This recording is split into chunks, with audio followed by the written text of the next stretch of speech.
Before we get into the video, I just want to let you know that I'm doing a subathon on my Twitch channel. It's going to take like the whole month, and it's pretty much just like we have a set of goals, and one of the goals is playing the FNAF games. So if you're watching this video, you came here because of FNAF. You might not like some of my opinions. I'm sorry about that, but it's my opinions. I don't, you know, just be cool with it. If you want me to play the FNAF games, I have to reach 50 subs. If I reach 50 subs, I'll play the FNAF games.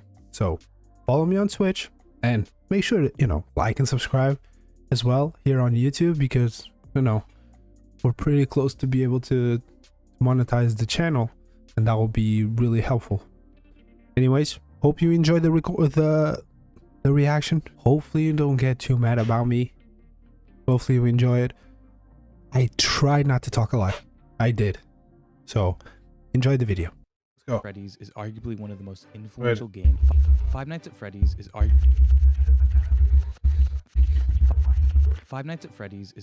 one of the most influential. I said I was gonna stop. I didn't say that I was. Pioneered the concept of meta lore and hidden story, and we can see this in indie games of the present day. In middle school, all that was on There's lore in those games. Freddy, the mysterious Purple Man, and how to install Minecraft mods on my PC. The ink machine dude, like, there's lore because you can do more than just sit, look. I said I wasn't going to stop. I'm sorry. FNAF had a huge impact on a lot of people's childhood, and after the release of the newest game, Security Breach, I was inspired to make sense of the never-ending, contradictory hurricane that is Five Nights at Freddy's. To begin, I rewatched every game theory video, read a ton of Reddit posts, and analyzed videos with barely 100 views. Then I got thinking, this lore has gone unsolved for so long. How? The main story is over, and we have a lot of huge questions answered. The timeline videos I watched were fine, but they never explained how they arrived at the conclusions they arrived at. Or they just had poor/biased evidence. I almost freaking tore my hair out when MatPat dropped this in a video. Now, while I could sit here and rattle off hexadecimal color codes and animatronic design features to painfully hammer out the timeline inch by inch, no one cares. Dude, I care so much. That being said, this video will assume that you have some basic knowledge of FNAF. I recommend this video that will explain the basic history of FNAF. Yeah, I'm not. Of the timeline. But keep in mind that I do not believe that this is the correct version of the timeline. Watched it? Good. And just so you're aware, some of the stuff to discuss is pretty graphic, so viewer discretion is advised. Ooh. Who am I kidding? It's fucking FNAF. This is for kids.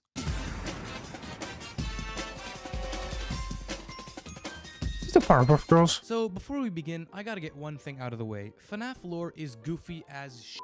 You got kids possessing animatronics. You got animatronics scooping out the insides of a human so they can wear their skin as a skin suit to appear.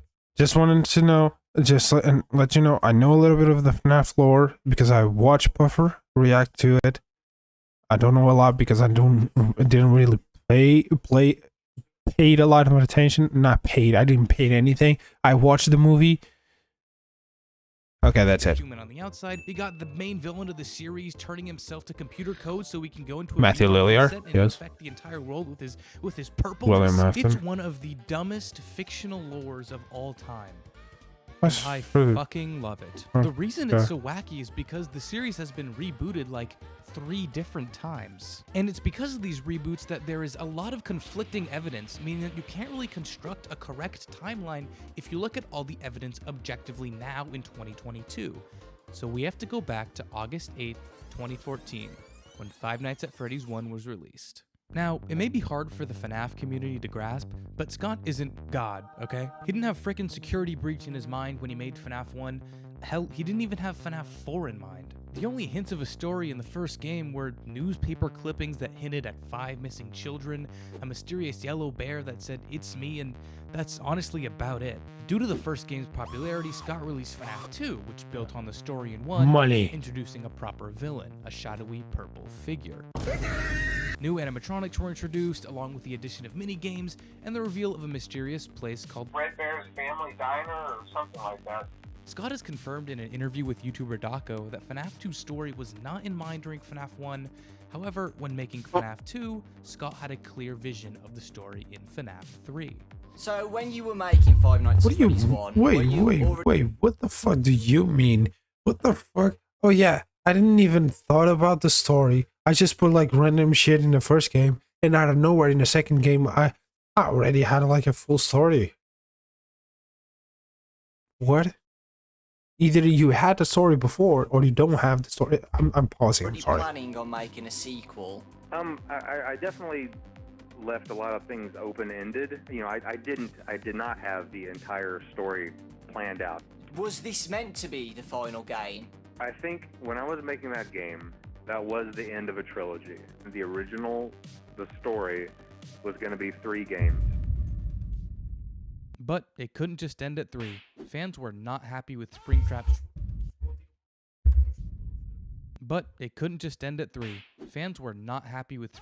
jump scare. So Scott made FNAF 4.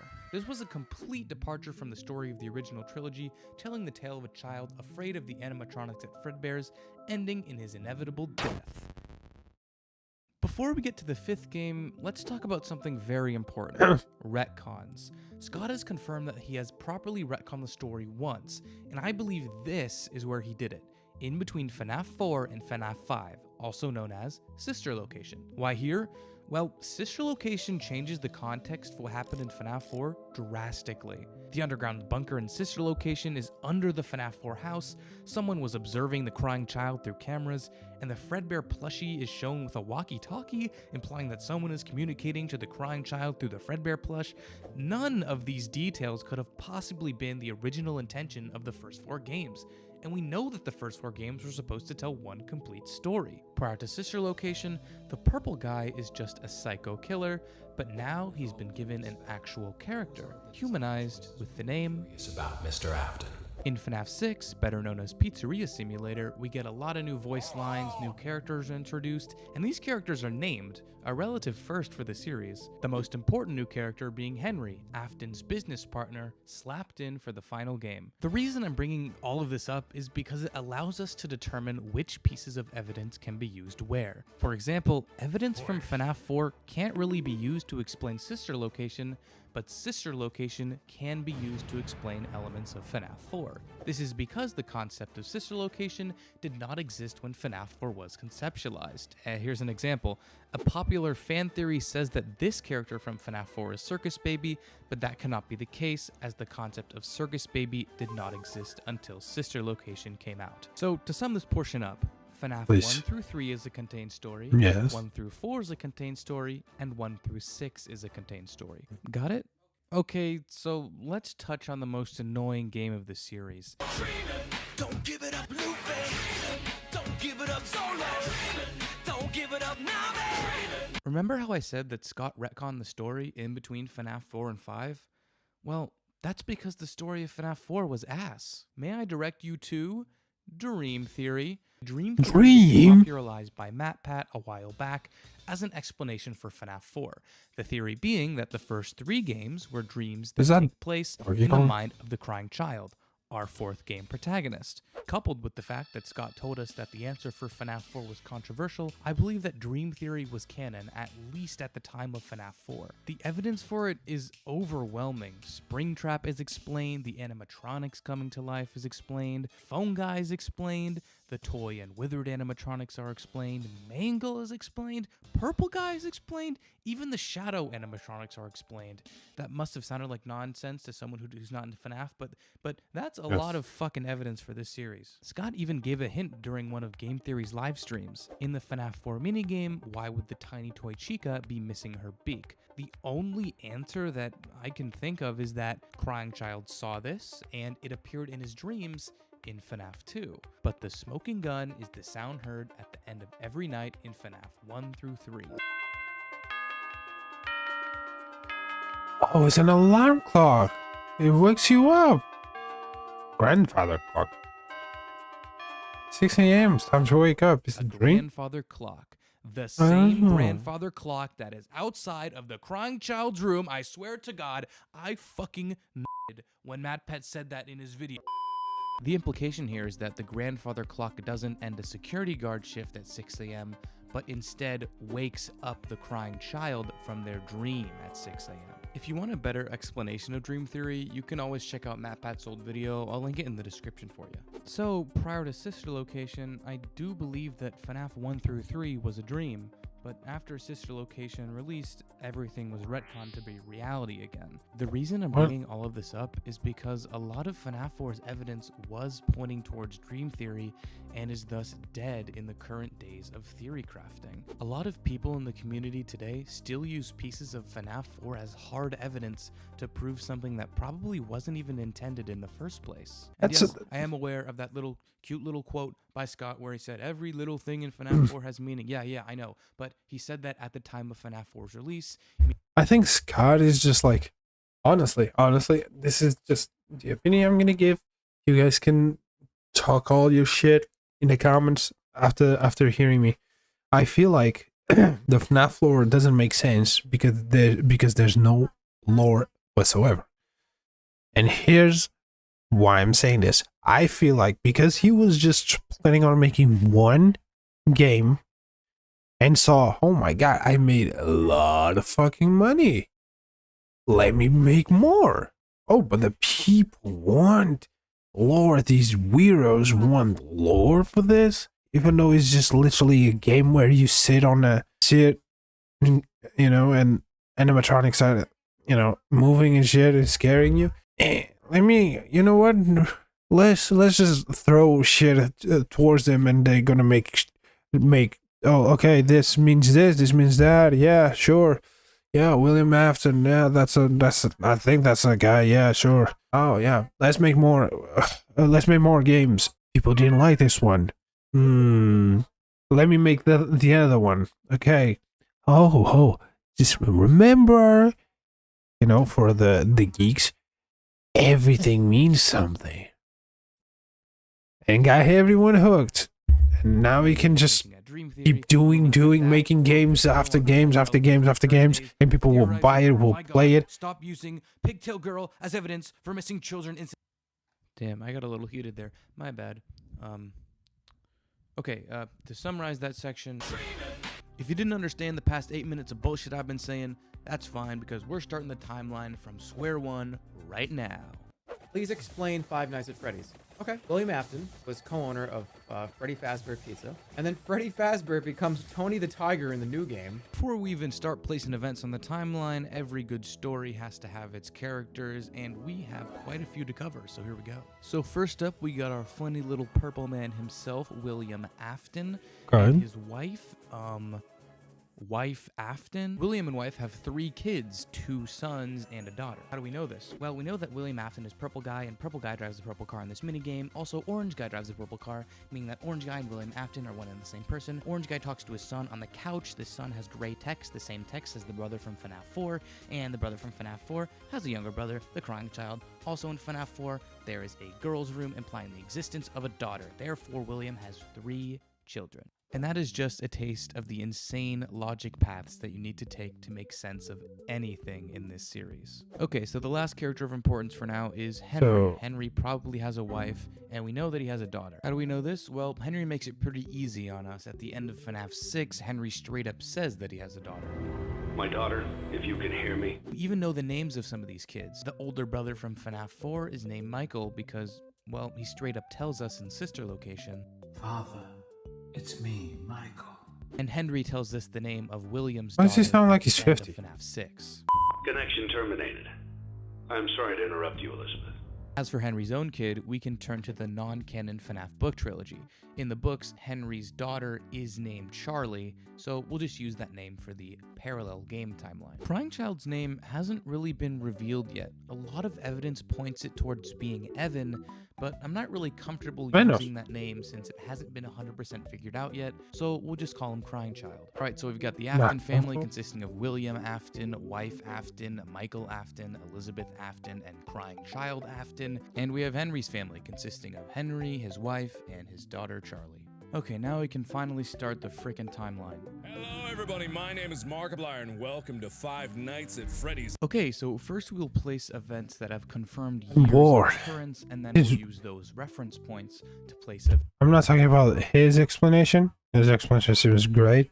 But this is worse than the movie. Events either before or after those key The whole moments. lore. So this will I don't kind of think be in order, but not 12 really, so minutes. just I don't stick think I with can me. make it Currently, there are to a only full hour. 2 events that have explicit dates connected to them. The minigames from FNAF 4 and the following bite occur in 1983, indirectly confirmed in a Reddit post by Scott, and the gameplay from FNAF 2, shown on the final paycheck to occur during November of 1987. Other events can also be given concrete dates with a little math. Using the minimum wage rates on the FNAF 1 paycheck gives you the date 1993. This was initially discovered by When I was Pat born. right after the first game's released, so this isn't new news. FNAF 3 likely happens in 2023, as its Steam page says, quote, 30 years after Freddy Fazbear's Pizza closed its doors. We also know that the first Fazbear restaurant is Fredbear's Family Diner, confirmed in the FNAF 2 phone calls. We're going to try to contact the original restaurant owner.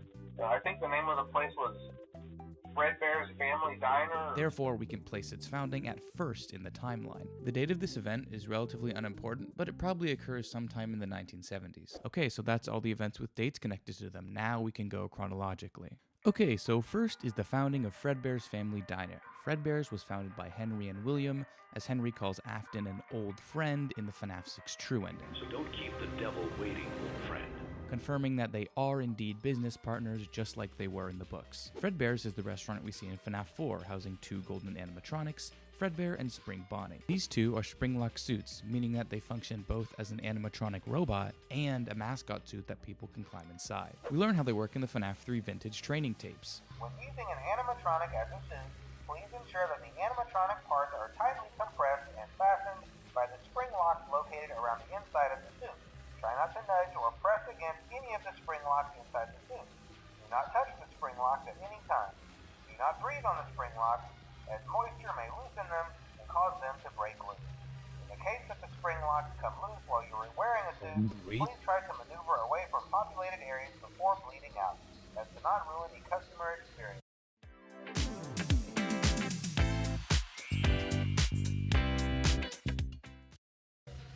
Turns out, Springlock suits aren't such a great idea.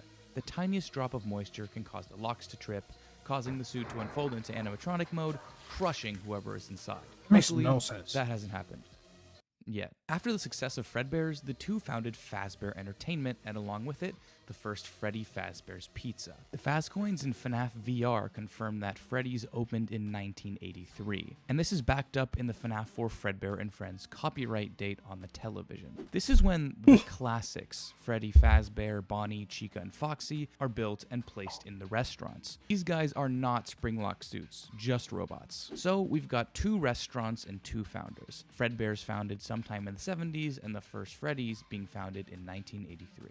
Now let's talk about one of the most iconic moments of the series, the death of the first victim. This is first portrayed in FNAF 2 during the Take Cake to the Children minigame. A purple William Afton gets out of his purple car and kills a child outside of a Fazbear-owned location, followed by the puppet jump scare.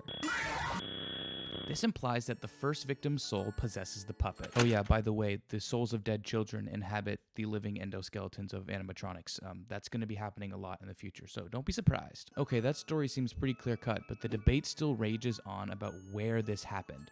At Fredbear's or at Freddy Fazbear's Pizza? Well, my friends, the answer is Freddy's. See, FNAF 2 isn't the only place where we see the death of the first victim depicted. We also see it in FNAF 6. I always found it weird to retell the story of the puppet here, but there was one odd detail. The puppet has green eyes in this minigame. Why? The puppet has never once been depicted with green eyes in the entire series. But what happens in the minigame? Well, we play as the puppet tasked with protecting a child with a green wristband. Scott specifically draws a connection between the color of the eyes and the color of the wristband. Well, in the same minigame, we see kids with blue, pink, and brown wristbands, the same eye colors as Freddy, Foxy, and Chica, the animatronics at Freddy Fazbear's Pizza. However, this doesn't fully prove the theory for some. There's a misconception that the classics existed at the Fredbears in FNAF 4. This never made sense to me, as there are no Freddy, Bonnie, Chica, or Foxy plush heads in the back room. Only Fredbear and Spring Bonnie ones. Also, the whole hype around FNAF 4 was around Fredbears, not Freddy's, notably in the Property of Fredbear's Family Diner teaser. See the purple hat and bow tie? Okay, that's all well and good, good, but the question still remains, who is this kid? We get our answer in FNAF 6. My daughter, if you can hear me, I knew you would return as well.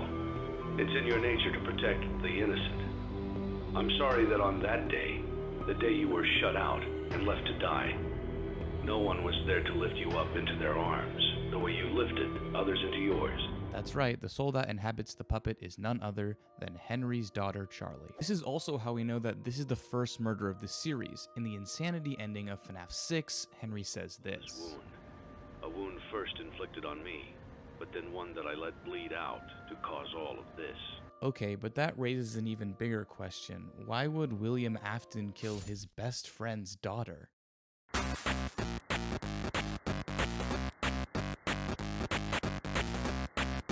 Midnight Motorist is a minigame from FNAF 6. It follows the mysterious orange man speeding back to his home. One of the sections of the minigame is labeled later that night.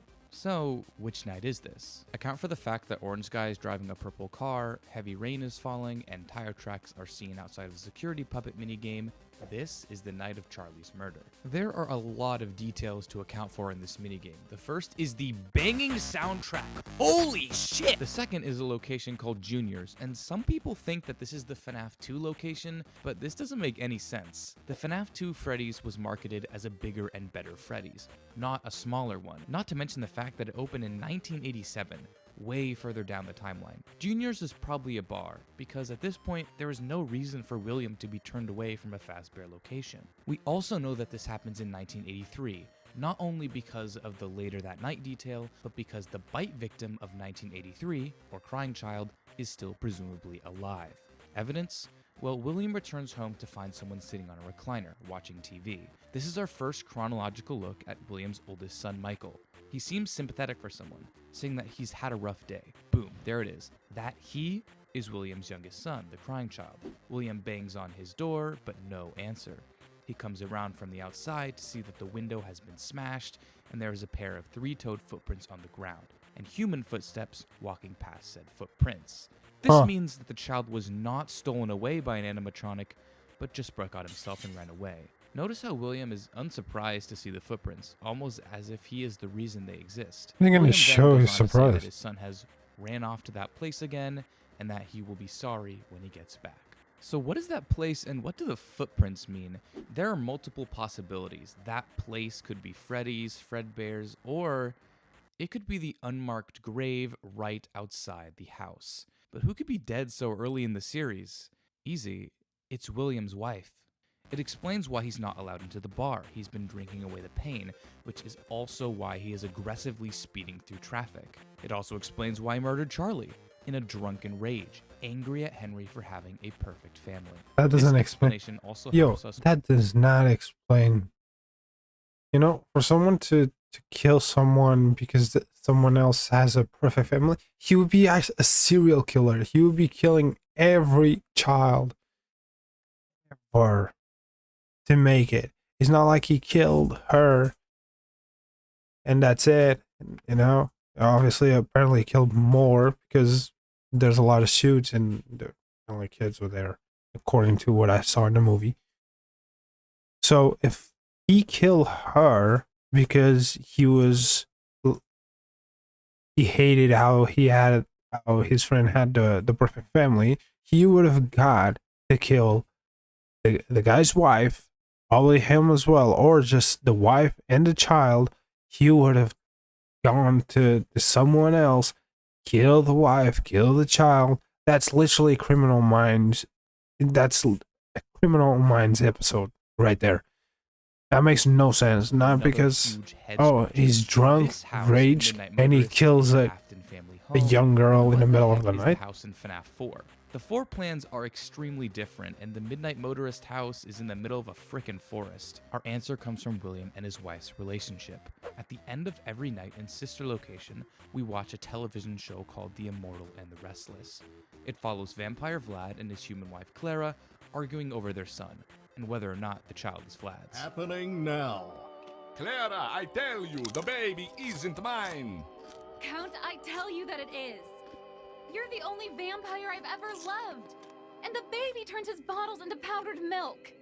That doesn't mean anything. Notice Vlad wears a purple suit and the son clearly looks a lot like Vlad, similar to how Michael looks like his father William. These details lead me to believe that the show is a representation of William and his wife's relationship after Michael was born. After Mrs. Afton has 2 more kids, Elizabeth and the crying child, William becomes alcoholic and abusive, which leads to a divorce. Why is this important? Well, divorced parents usually live in 2 separate houses, and that's our answer. The Midnight Motorist house is William's, and the FNAF 4 house is Mrs. Afton's. After her death, the whole family, now consisting of William, Michael, Elizabeth, and crying child, moves into the larger of the 2 homes, the FNAF 4 house. As for the footprints, many believe that this was a nightmare animatronic, but this seems unlikely. If it was a nightmare animatronic, wouldn't it make sense for all 4 to be there, not just one? The only 3-toed animatronic that would make sense here is Spring Bonnie, as it is shown to have 3 toes in FNAF World. William is putting on the Spring Bonnie suit and staring through his own son's window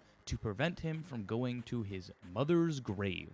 But why include this weird detail? Well, it explains the bite victim's fear of the Springlock animatronics in FNAF 4. The reason William is doing it in the first place is to keep crying child from exiting his room and running to his mother's grave, but since William can't do it on a night with rain, crying child is able to escape to his destination. William tries to rush home as soon as possible, but he's too late. He promises to punish his son even harder. Huge thanks to user/RetroBeetle on the Game Theorist subreddit for putting most of this together. Personally, I think it's the best explanation we have for this confusing ass minigame. And with that, we can put 2 more events on the timeline: Charlie's death and Midnight Motorist. I give you one. Way more bitches than you know. What are you talking about? Fuck no, baby. So, after Charlie's murder, William distances himself from Henry and founds Afton Robotics, his own animatronics company. He builds an underground bunker directly underneath his new house and starts working on a new series of animatronics for his new restaurant, Circus Baby's Pizza World. But there's a twist. See, the Funtime animatronics were created to lure and capture children. We see this design features in their blueprints. Parental tracking, voice mimic and luring, storage tanks, parental voice sync, and deter and misdirect are only some of their features. We can take this a step further by saying William created them to research how dead people can possess these animatronics. We know that William is aware of animatronic possession at this time because in FNAF 6, we see a blueprint of the Scooper, a device existing in William's underground bunker. One of its functions is being a remnant injector. Remnant is a cringe concept from the books and is essentially the soul juice that makes the animatronics come alive. It's sci-fi, it's weird, it's cringe. Moving on. The only way William would know that Remnant existed is if he knew about animatronic possession. All of it. The only way he would William juice that a device existing in William's underground bunker. One of its functions is being a remnant injector. Remnant is a cringe concept from the books and is essentially the soul juice that makes the animatronics come alive. It's sci-fi, it's weird, it's cringe. Moving on. The only way William would know that Remnant existed is if he knew about animatronic possession, and the only way he would know about that is if he actually saw an animatronic being possessed. So, who does he see being possessed? You guessed it, the puppet. So William finishes building his new crew of fun-loving and child-murdering robots and puts them in his new establishment, Circus Baby's Pizza World. However, there's a problem.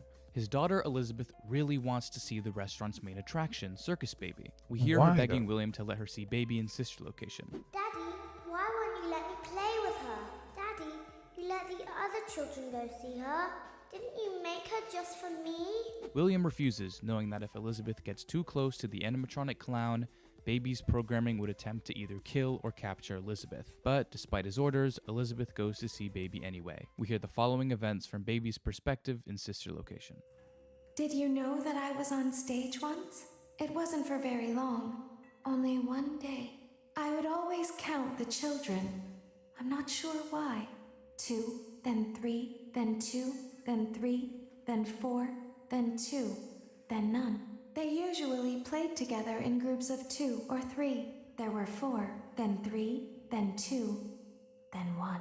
Something happened when there was one, a little girl, standing by herself. My stomach opened, and there was ice cream. There was screaming for a moment, but only for a moment. So Elizabeth is killed by Baby, and in one of Sister Location's minigame, we actually see this happen. Notice that Baby's eyes are blue in this minigame, and afterwards they are green.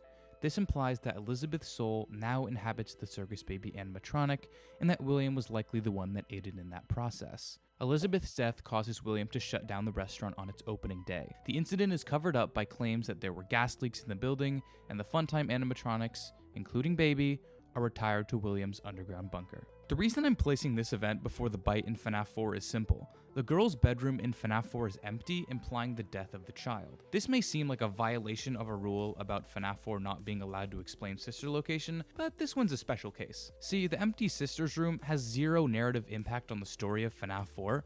It's a breadcrumb that Scott placed in case he wanted to continue the story. More evidence arises if we consider the sister location gas leaks teaser. A quote from a local: "There was so much excitement around the place opening. If this happened post-bite of 83, parents wouldn't be too keen on another animatronic-themed pizzeria. They'd be terrified another accident would occur." But the most damning piece of evidence is the camera feed fixed on William Afton's youngest son's room in sister location. Why would William need to be observing his son? Well, his daughter's just died, so he needs to keep a close watch on his youngest child, especially when he's down in his lab doing his research. This series of events recontextualizes the FNAF 4 line, "I will put you back together." Why don't you just pay attention to your kid in the fucking house? Why don't you just go there, talk to him, and be with your kid instead of having cameras and scaring him? Father of the Year, ladies and gentlemen. Round of applause to him. And yes, this is William speaking. We get confirmation of this from the Fredbear plush with the camera/walkie-talkie in the private room, that William is controlling the Fredbear plush from FNAF 4, talking to his son and giving him advice or scaring him or whatever he's doing. This is also why William is orange instead of purple in Midnight Motorist, to draw the connection between the text color of Orange Guy and the Fredbear plush. Back to the point, William says, "I will put you back together," because he's confident that he can. Why? Because he's just succeeded in putting Elizabeth... Let me just go back here. Boom. Let's continue. Wait. Bunker. The reason I'm placing this event before the bite in FNAF 4 is simple. The girl's bedroom in FNAF 4 is empty, implying the death of the child. This may seem like a violation of a rule about FNAF 4 not being allowed to explain sister location, but this one's a special case. See, the empty sister's room has... Brother. Dad. Oh my. Oh. I was trying to pause the mic because I can pause it by clicking a button here. And this thing here. This. To explain sister location, but this one's a special case. This here. The empty... Oh, my monitor was falling. It scared me so much. Let's just watch. Zero narrative impact on the story of FNAF 4. It's a breadcrumb that Scott placed in case he wanted to continue the story. More evidence arises if we consider the sister location gas leaks teaser. A quote from a local: "There was so much excitement around the place opening. If this happened post-bite of 83, parents wouldn't be too keen on another animatronic-themed pizzeria. They'd be terrified another accident would occur." But the most damning piece of evidence is the camera feed fixed on William Afton's youngest son's room in sister location. Why would William need to be observing his son? Well, his daughter's just died, so he needs to keep a close watch on his youngest child, especially when he's down in his lab doing his research. This series of events that makes sense now. The FNAF 4 line, "I will put when I you back watched it together." before, it didn't make Yes, sense. this is Now it William does. speaking. We get confirmation Well, it's of this working, from it's the paying Fredbear attention to. plush with the camera/walkie-talkie in the This private kid. room, that William is controlling the Fredbear plush from FNAF 4, talking to his son and giving him advice or scaring him or whatever he's doing. This is also why William is orange instead of purple in Midnight Motorist, to draw the connection between the text color of Orange Guy and the Fredbear plush. Back to the point, William says, "I will put you back together," because he's confident that he can. Why? Because he's just succeeded in putting Elizabeth back together after her death by guiding her soul into Circus Baby. You say my wife is dead? Yes, sir. I'm sorry to inform you, but that's what the telegram says.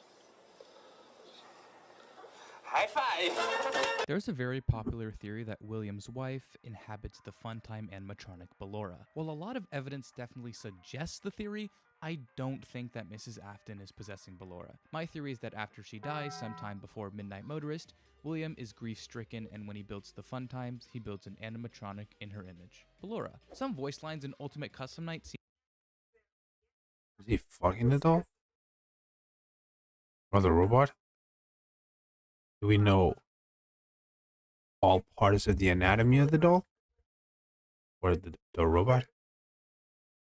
Seem to point towards Ballora being possessed by Will's wife, but this can be explained easily as it just being William's perception of Ballora as we play as William during Ultimate Custom Night. The one piece of concrete evidence for this theory is the first version of the Freddy Files, where it makes a point to differentiate Baby and Ballora's voice lines from Funtime Freddy's. The implication is that Baby and Ballora are possessed and Funtime Freddy isn't, but this has been disproven by more recent evidence. In the game files of FNAF 6, we can see a scan of Molten Freddy, with the security tags of Funtime Freddy, Funtime Foxy, and Ballora active. For the uninitiated, Molten Freddy is a scrap heap of Funtime Freddy, Funtime Foxy, and Ballora. I'll explain this later. The text reads, with the most amount of remnants collectively in its structure, this amalgamation of Afton's constructs is a necessary element of paragraph 4. Most amount of remnant, as in more than one animatronic is possessed in Molten Freddy. This seems to be implying that all three entities in Molten Freddy are indeed possessed, meaning that the voice line distinction between Ballora and Funtime Freddy no longer holds up. The main reason I'm denying this theory, even when there is a lot of evidence pointing toward it, is that Mrs. Afton's death or possession is never shown in the games. With every other victim, Elizabeth, Crying Child, the missing children, the Save Them kids, we see their deaths or their dead bodies, near animatronics no less. We don't see any of that with Mrs. Afton. Scott could have added it in for FNAF 6, since Ballora wife was a prominent theory before that game released, but he didn't. Therefore, I don't believe that Mrs. Afton possesses Ballora, rather that building Ballora is William coping after his wife's death.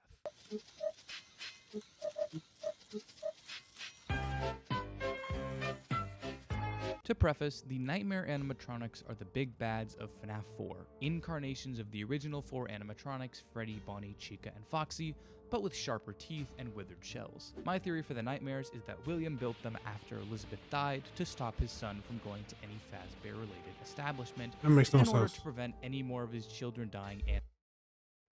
You know what? My kid just died because of something that I built. You want to know how I'm going to prevent my other kid from dying? Build even more. Go Willem. Animatronic-related deaths, even though the Nightmares are inherently dangerous in of themselves, but that doesn't matter. Crying Child was already afraid of the golden spring lock suits that probably were should stop staring at him through the window, but as seen in FNAF 4, he has a fondness for the classics. This explains why the Nightmares are incarnations of the classics. William is trying to make Crying Child hate the cast of characters at Freddy Fazbear's Pizza. In Sister Location, one of the mini-games is to restore power to various locations around the underground bunker. However, there are 3 other rooms that we are restoring power to. The rooms from FNAF 4, the house from the mini-games, the gameplay area, and the fun with plush trap room. The 2 observation rooms are obviously in different physical locations, meaning that the FNAF 4 minigame house is not the same as the FNAF 4 gameplay house. Here's my point. Crying Child and Mike, along with Elizabeth at one point, lived in the FNAF 4 minigame house. However, after William realized the danger of animatronics via Elizabeth's death, he created the Nightmares and the FNAF 4 gameplay house to punish Crying Child for sneaking out at night and to make him afraid of the animatronics even more. Oh yeah, and there's still contention around the subject of the Nightmares' physicality since they're called Nightmare animatronics after all. The assumption is that they're fragments of the Crying Child's imagination, but no, they are definitely physical entities. Let's look at the Breaker Room map again. See these white dots? They presumably represent animatronics. Let's label them. There's Baby, Ballora, Funtime Foxy, Funtime Freddy, okay, easy. These 2 are probably Fredbear and Spring Bonnie, and this one is Plush Trap. But then what are these for? Oh, you know what I'm gonna say? They are the Nightmare animatronics, clear as day. How do we know that William built them? Well, in Custom Night, Nightmare Freddy says, I am remade, but not by you, by the one you should not have killed. keyword, remade, implying that Nightmare Freddy existed as a physical entity in the first place. Case closed. I do not want to hear it. That's why I love Nestle Crunch. Okay, the bite of 83. We've already established that the FNAF 4 bite happens in 1983, where the crying child's older brother Michael tries to play a prank on him, which ends in crying child's death. William had tried to prevent this by observing his youngest son with a combination of security cameras and the Fredbear plushie, but in the end, he failed. The crying child's death results in the closing of Fredbear's family diner. Maybe because he should pay attention to his child instead of doing what he did. There are some minor details from these minigames that we can unpack, but I'd rather do that when we get to the missing children's incident.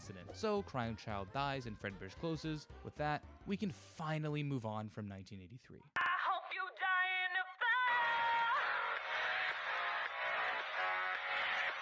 Next up is a minor detail, but important for the world building of FNAF. By the time of the FNAF 3 vintage, there's minors? multiple Freddy Fazbear's pizzas are open for business. Every location is built with one extra room that is not included in the digital map layouts programmed into the animatronics or security system. We learn that each location has a safe room that is off camera and invisible to the animatronics, and that apparently at this time, Freddy Fazbear's Pizza not only has the classics and the puppet, but also the golden springlock suits from FNAF 4. Right now we have two specially designed suits that double as both animatronic and suit. The reasonable explanation for this is that after Fredbear's closed, Fazbear Entertainment distributed the springlock suits to the multiple Freddy Fazbear's Pizza locations, but with the key difference. Fredbear's accessories are no longer purple but black, and he seemingly has been renamed to Golden Freddy. This makes sense, as the Fredbear name would generate bad PR considering, he killed the child. I especially like this small detail in the lore, not only because it makes it believable, but thematically, purple is the color of death in this series, and having purple associated with the original Fredbear is just a cute sprinkle of narrative spice. On night 4 of FNAF 3, Phone Guy tells us that it is company policy to no longer use the springlock suits. You have the itch. This is because there has been an incident at the sister location that involved multiple and simultaneous springlock failures. Some have assumed that this is a reference to the bite of 83, but this cannot be the case. Fredbear is in animatronic mode here, not in suit mode. It is impossible for Fredbear's springlocks to trip, as they are in the unfolded position. Also remember our rule, FNAF 1 through 3 must be a contained story, therefore this incident must explain something within those games. Our answer?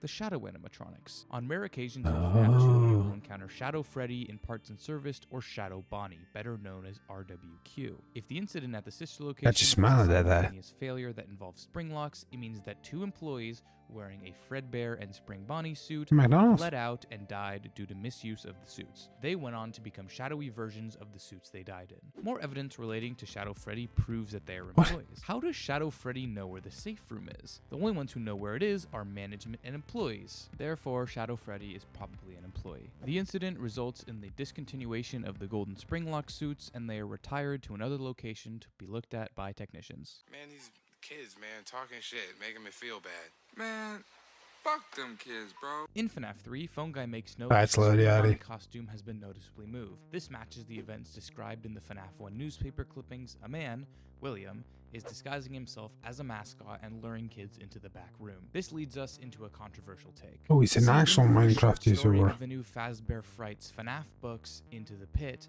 a murdering of children in a Freddy Fazbear's Pizza takes place in 1985, rather than the previously assumed 1983. This has begun the debate of the missing children incident of 1983 versus 1985. But as a quick aside, can I just say that the books are so fucking cringe from a lore perspective. They take place in an alternate universe from the games and are used to explain stuff that happens in the games, but it's such a boring and lazy way to put lore into your series. FNAF 1 through 3 had the phone calls, but they were vague and they had personality, and most of the lore was conveyed through minigames. FNAF 4 eliminated dialogue.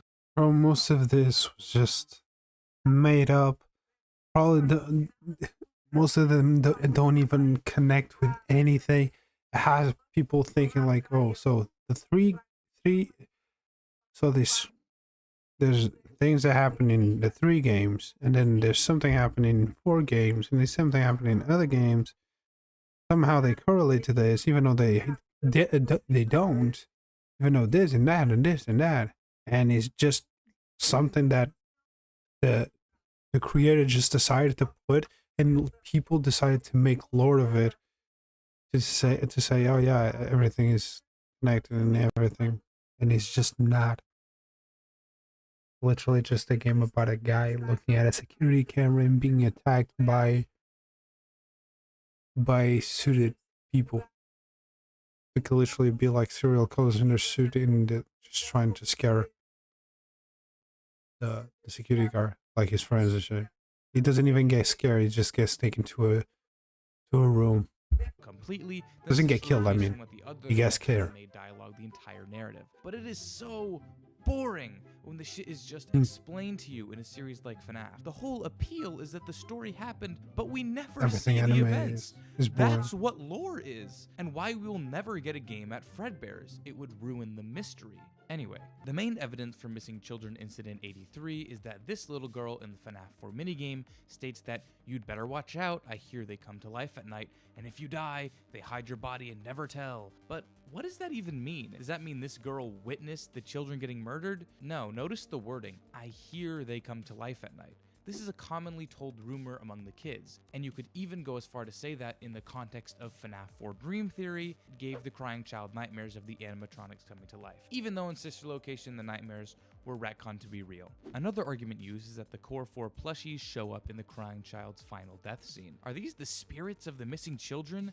Was he friends with them? Hell no. A lot of people ignore the fact that the crying child is rejected by the other kids and treated like a loner. Take Laughing Kid, who chastises crying child for being afraid of the animatronics. He's forced to make imaginary friends in the plushies, even saying, "These are my friends."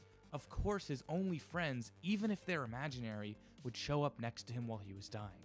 Some people also interpret Purple Guy putting the Spring Bonnie head on an employee as a murder, but this was straight up deconfirmed in the Ultimate Guide, not to mention it fits the quote from Scott, "What is seen in shadows is easily misunderstood in the mind of a child." But the biggest nail in the coffin that disproves Missing Children Incident 83 is, explain why the Spring Bonnie suit is moved in the FNAF 3 tapes, after Springlock suits are decommissioned.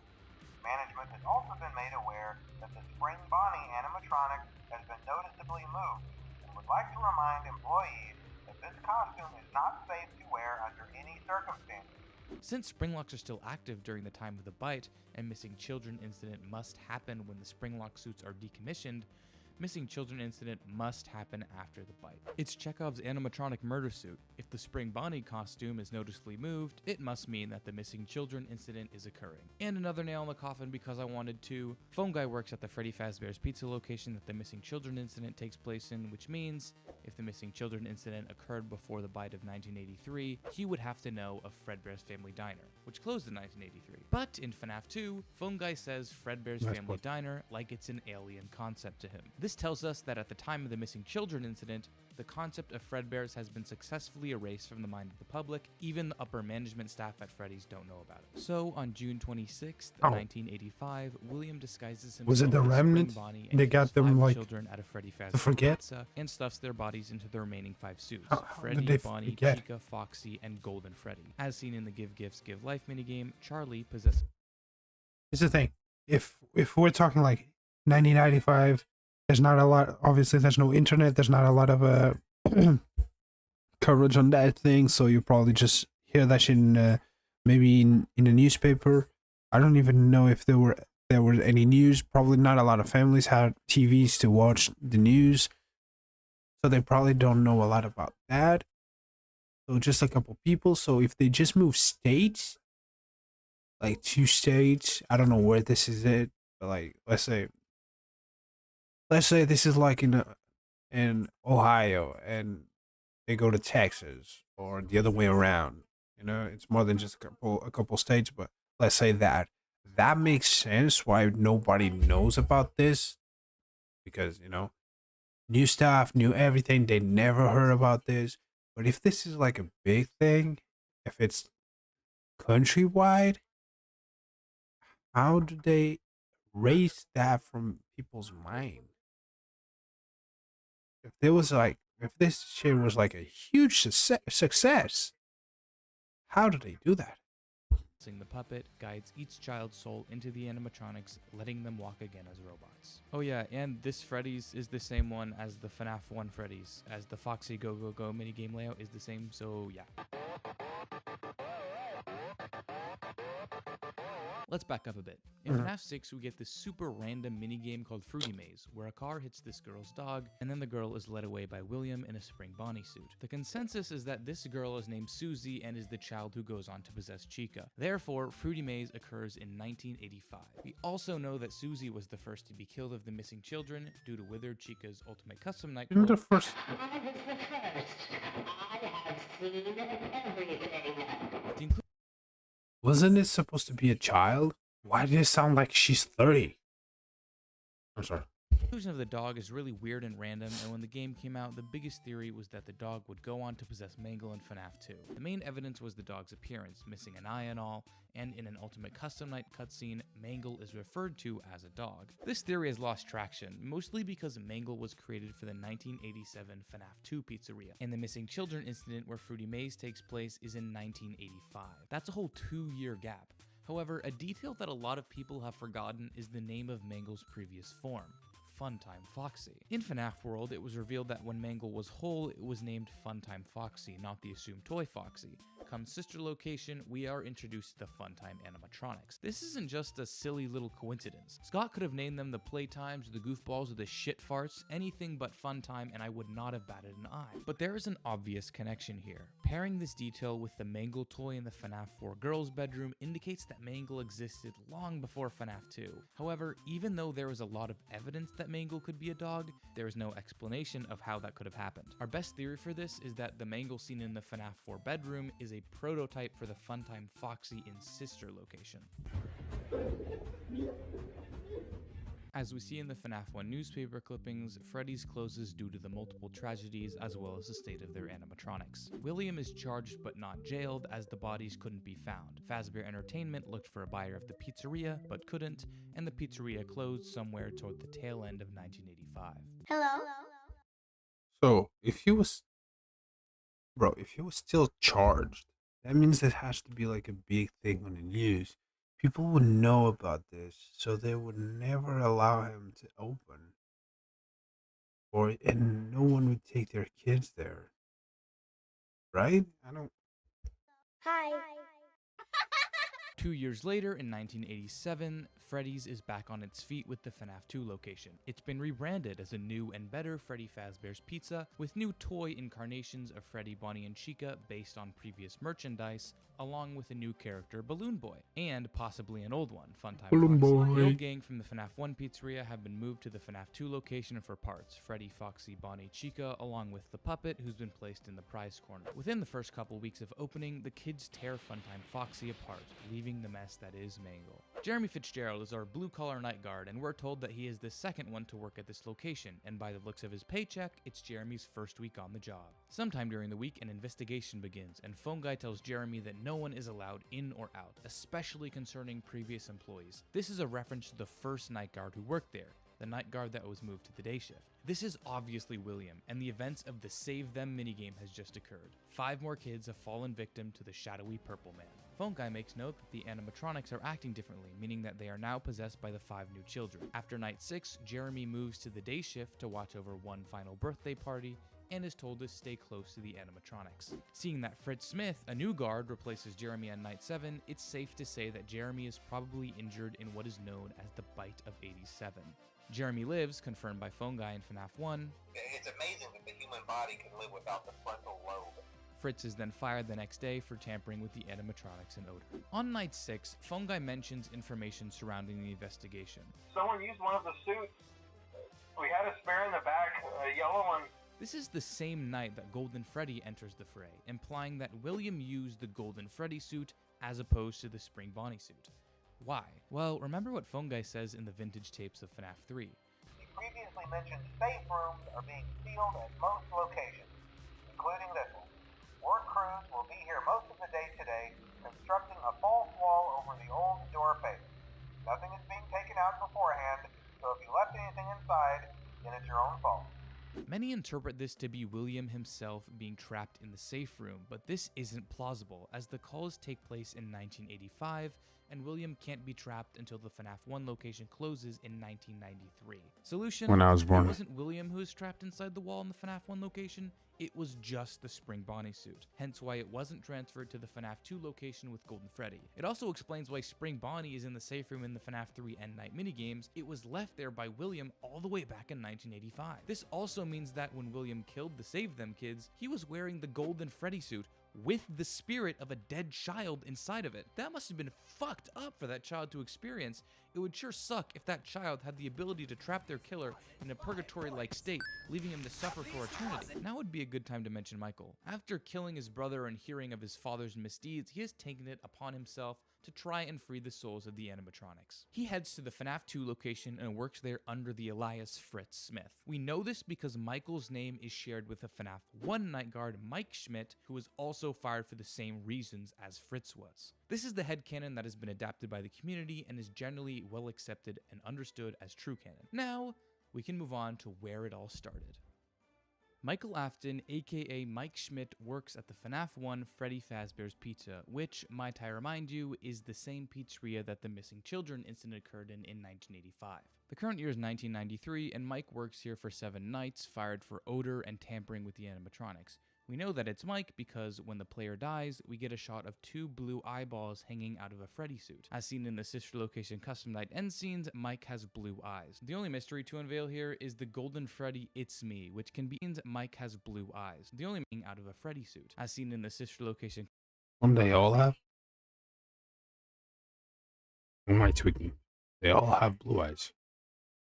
Custom night end scenes, Mike has blue eyes. The only mystery to unveil here is the Golden Freddy It's Me, which can be answered using one of the coolest but most annoying lore pieces of the series, the survival logbook. See, in this logbook you have your classic diary of a wimpy kid do-it-yourself bullshit, multiple choice and comic strips and all that junk, but there is more going on here. 3 forces are in this book, one being Mike, the owner, flat out told to us in the front cover, but some of the others are a little hard to pin down. We see a spirit communicating to someone using faded text, and a spirit using altered text, literally changing what the book's print says. Faded points out page numbers with the words, my name. Putting all of these page numbers into the word search, using it as an inverse grid system, gives you the name Cassidy. The word search has a shit ton of it's me's in it, implying that Cassidy is the name of the child who possesses Golden Freddy, killed in the missing children's incident. Assuming that Cassidy is talking to the other spirit, there are some things we can draw from their interactions. The first bits of dialogue seem to fit together. The party was for you. It was for me. The rest seems like Cassidy is trying to jog Altered's memory about something. What do you remember? Was your favorite childhood toy a plastic purple telephone? Do you remember your name? Do you have dreams? Was your favorite ride the carousel? Do you miss them? Does he still talk to you? Altered's responses reinforce this. It seems like they're trying to come into consciousness. I can't see. I hear sounds. I'm scared. But the line about the party is the nail in the coffin. Who was the party for? Crying Child. This conversation seems to imply that the crying child from FNAF 4 is present in the logbook and thus present inside of the Golden Freddy animatronic with another child's soul. But 2 souls in 1 animatronic, you say? That's preposterous, absolute lunacy. Well, referring to the cringe-ass books, the same exact thing happens in a being known as the Stitch Wraith. MatPat did a series of videos covering the connection between Golden Freddy and the Stitch Wraith, so I recommend checking those out because I actually cannot be bothered to explain this theory. Anyway, so how does Crying Child possess Golden Freddy in the first place? The only logical explanation is that the Golden Freddy from FNAF 1 and 2 are one and the same with the Fredbear from FNAF 4. This theory was strengthened in Ultimate Custom Night when Fredbear's official model was revealed, and it looks pretty similar to Golden 100 likes and I'll watch all the MatPat videos about this. I don't want to, but I'll do it. 100 likes. Freddy. So we got 2 children stuck inside Golden Freddy. One is frightened and scared, and the other looking for vengeance. Have at thee! Ah, my fucking knees! After the FNAF 1 pizzeria closes for the final time, William returns to destroy the animatronics. At least, that's the implication of the original trilogy. FNAF 6 seems to have retconned this to be William collecting the remnant of the animatronics. Remember the weird sci-fi soul energy? Henry tells us how. William led them back into the safe room exactly how he lured them back when they were alive and dismantled them, taking their remnant and leaving the mascot shells. What does William do with this remnant? Well, he needs it to power up his old creations, the Funtime animatronics. He injects the remnant into the Funtimes, giving them new life. A minor note about remnant. The 4 missing children do know who they are and who killed them, but once their remnant is taken and put into the Funtimes, they behave more like animals, unaware of their surroundings and acting on pure instinct. Okay, back to the story. When William comes for the 5th spirit's remnant, presumably Cassidy's, all 5 children's spirits persist and corner William in the safe room. He puts on the spring Bonnie suit for protection, but due to the poor condition of the restaurant, water falls from the ceiling, moistening the locks of his suit, causing them to trip, killing William. William dies in a pool of blood and the safe room is boarded up. Next, the events of the 5th game's sister location takes place. Mike returns to his childhood home and finds his way to the underground bunker, where his sister, in the form of Circus Baby, awaits. It seems like the remains of Afton Robotics have revamped the bunker as Circus Baby's entertainment and rental, where animatronics are rented out to clients. Hand Unit tells us that the facility opened after the last Freddy's closed, therefore it opened after FNAF 1 and presumably after William's death. By the end of the week, Baby has gained Michael's trust, and she lures him into the scooping room where his fate awaits. Michael's organs are scooped out, leaving just his skin. The 4 Funtime animatronics, Baby, Ballora, Funtime Freddy, and Funtime Foxy, combine their parts to make a mass of wires known as Ennard. They collectively climb into Michael's skin so they can appear human in the surface. When Ennard reaches the surface, Michael's body begins to rot, physically turning purple. Ennard says fuck this and retreats to the sewer. However, Michael refuses to die, likely because the scooper infused the remnant into people, as we learned from FNAF 6. Of course. You won't die, you won't die. You won't die. Before we move on, we need to discuss something that the community has brushed aside for so long, Chica's Party World. It only appears once in the canon series, in the source code of scottgames.com prior to the release of Sister Location, along with an animatronic scheduling chart. A misconception is that Chica's Party World was open when or before Circus Baby's Pizza World was open, but this doesn't make any sense. The code clearly states the location as a client of Circus Baby's entertainment and rental, meaning that it's open at the time of Sister Location, which takes place after FNAF 1 and before FNAF 3. Anyway, Chica's Party World most likely rented the Funtime Chica animatronic out from Circus Baby's entertainment. Enjoy my sniper wolf reaction. Tried one Just last watching. Time to rebrand, this Say time nothing. with Chica. After all, she's the most Make unproblematic. faces. An incarnation of Freddy bit a kid, Spring Bonnie lured and murdered like 10 of them, and Foxy's just a walking lawsuit. So, Fazbear Entertainment rebranded with Chica, but no animatronic solution. Rent out Funtime Chica from Circus Baby's entertainment and rental. Julian. Sometime after Sister Location, the missing children inside of Ennard decide that Baby has too much power over them, so they decide to kick her out. We see this conversation play out on scottgames.com and FNAFworld.com, each website being one side of the conversation. In my opinion, this is one of the coolest ways to drop lore in the whole series. Baby rebuilds herself as Scrap Baby and Ennard becomes Molten Freddy. Hey, Shinji, do you know Springtrap? I don't understand. 5 Nights at Freddy's 3. FNAF 3 occurs in 2023. The new location is called Fazbear Frights, a horror attraction meant to profit off of the tragedies that happened all those years ago. A lot of Freddy's memorabilia has been collected to decorate the establishment, including the living corpse of William Afton inside of Spring Bonnie, now dubbed Springtrap. Michael is our night guard yet again, as he sees hallucinations of the FNAF 2 animatronics plus FNAF 1 Chica. On night 6, Michael burns down the entire building, trying to kill his father once and for all. However, as we see in the ending newspaper clipping, Springtrap survives, which means the bad ending of FNAF 3 has occurred. The missing children have not found peace and still want revenge. Regarding the minigames, my best explanation for them is that the children from Save Them, the ones who possess the toy animatronics, are trying to give the children from MCI 1 their happiest day. We see Toy Chica, Balloon Boy, and Mangle giving cake to the children, along with the spirit of employee inside of Shadow Bonnie.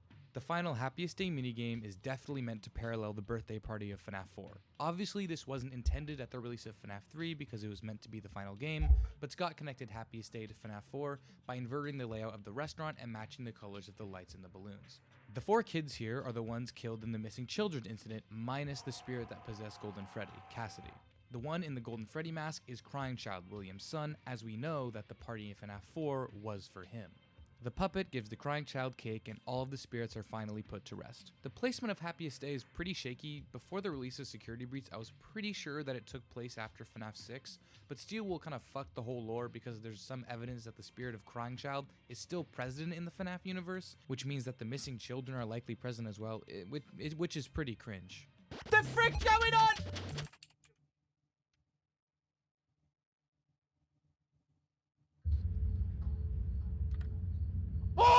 Time for my favorite game in the series, FNAF 6. It's the final showdown. Henry finally decides to show up and do something, and calls all of the remaining animatronics back to the new location, Freddy Fazbear's Pizza Place. Baby comes in the form of Scrap Baby, and Ennard has transformed into Freddy.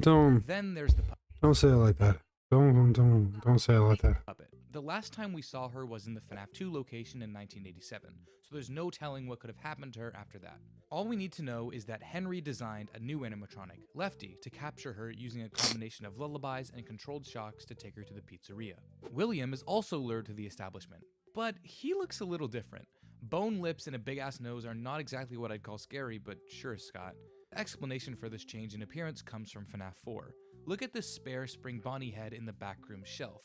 Looks pretty similar, right? So how does William get his hands on this? Does he walk all the way to the abandoned Fredbears to get the suit?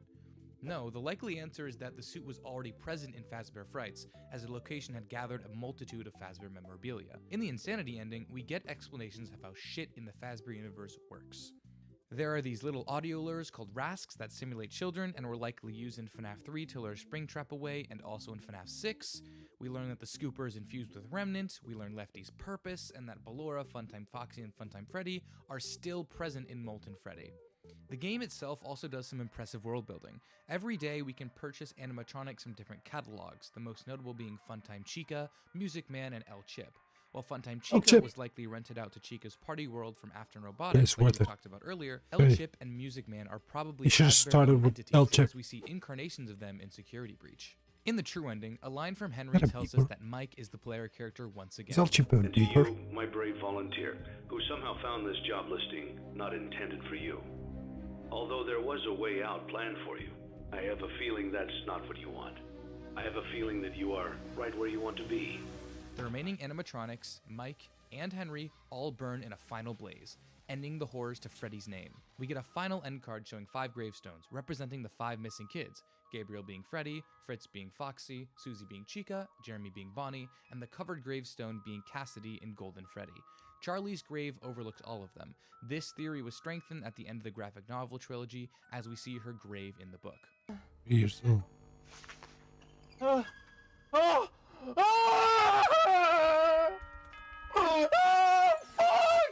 Ultimate Custom Night is an insane game. Not that big of a 50/20 mode is so hard, it's actually a meme, and I can't believe people have dedicated the time to do it. But here I am on page 30 of the script, so I guess I'm equally as insane. Anyway, somehow this game is actually canon. This voice line from Jacko Chica also pretty much confirms that the player character is pretty much trapped in hell, and a lot of other lines imply that even though you die, you will be experiencing it over and over and over and over again.